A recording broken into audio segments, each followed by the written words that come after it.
آج ہم سب کے لیے یہ سعادت کی بات ہے کہ خواجہ معصوم صاحب رحمۃ اللہ علیہ کے سالانہ عرس مبارک کی آخری تقریب میں ہم شرکت کر رہے ہیں۔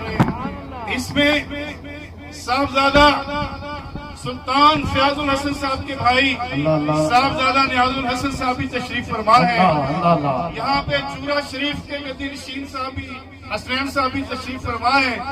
اور یہاں پہ سندھ سے سرہند شریف سے بھی تشریف لائے ہیں۔ اور میں سمجھتا ہوں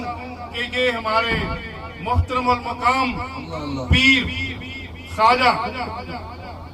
معصوم صاحب کے جو گدی نشین ہیں خواجہ محمد علی صاحب رحمۃ اللہ علیہ، ان کے بیٹے خواجہ محبوب اللہ نسیم صاحب، اللہ پاک ان کو درازی عمر عطا فرمائے اور عمر